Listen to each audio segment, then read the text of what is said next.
oleh para pelaku sejarah yang ada itu untuk menginspirasi.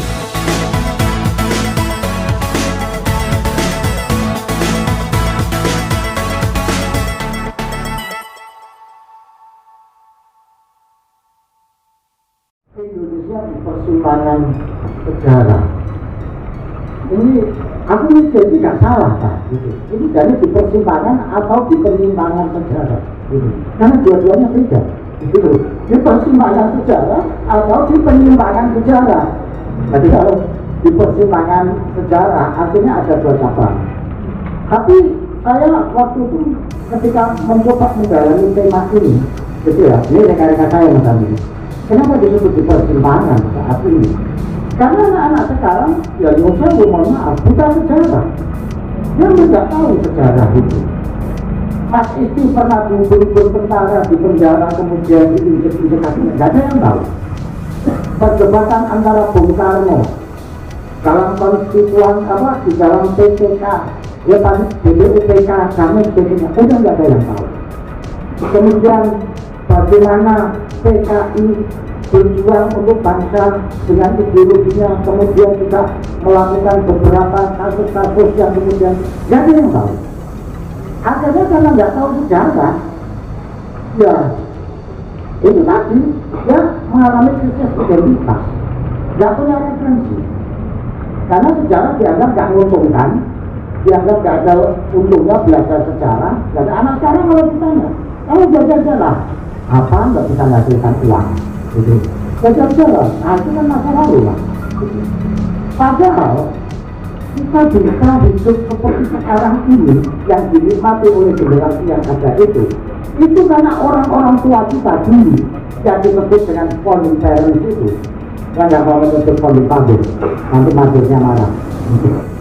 Padahal sejarah itu bisa kita dudukkan ke dalam 3 perspektif atau 3 fungsi. Pertama, sejarah adalah rute peradaban bagi suatu bangsa atau masyarakat. Itulah sejarah. Kalau kita nggak ngerti sejarah, kita nggak ngerti rute peradaban kita.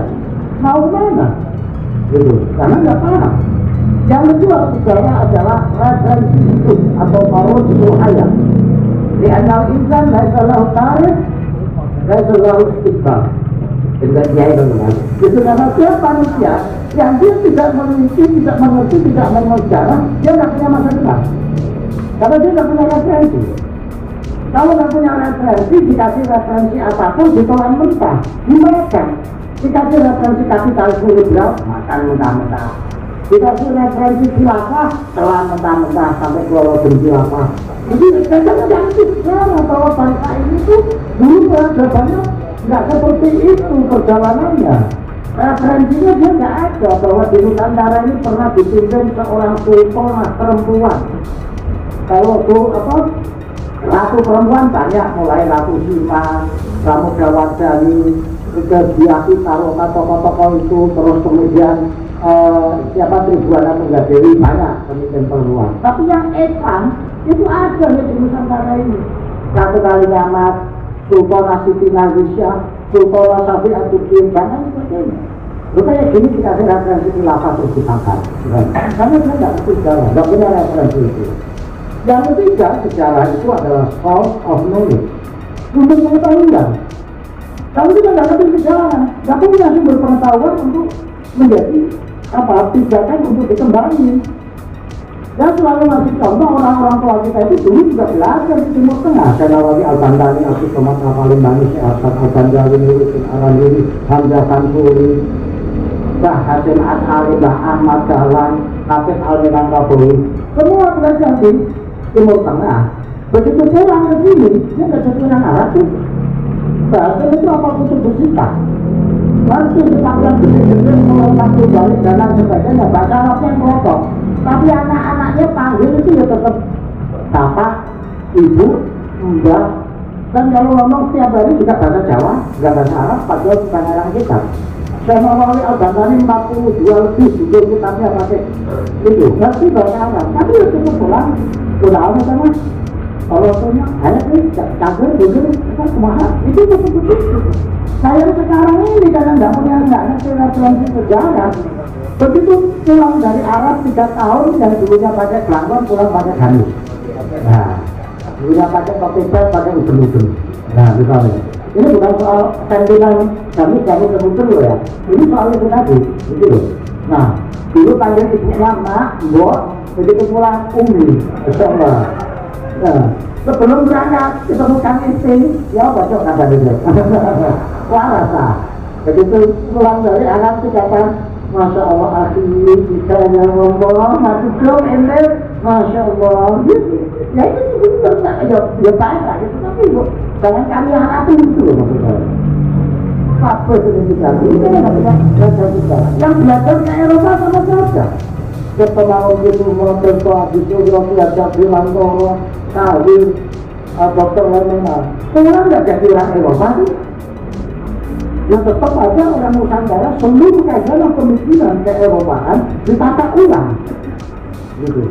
Atau tidak ke Eropa tapi mempelajari pemikiran Eropa seperti Trump, seperti Bung Karno.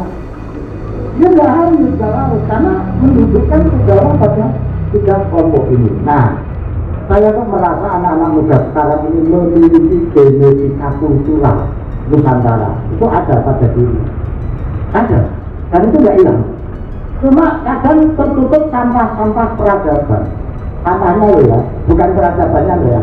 Sampah peradaban modernitas, sampah peradaban khilafah, sampah peradaban syariat, sampah peradaban liberal. Itu tutup, gitu ya. Sehingga tutup ini makin berlapis-lapis, gitu. Nah, tugas kita sekarang ini, Mas Amin, ya biar kecil-kecil sedikit, tapi kan kayak riak air di gelombang, gitu ya. Itu adalah ya apa caranya membuka sampah-sampah peradaban ini yang mengotori ini menjadi terguna lagi.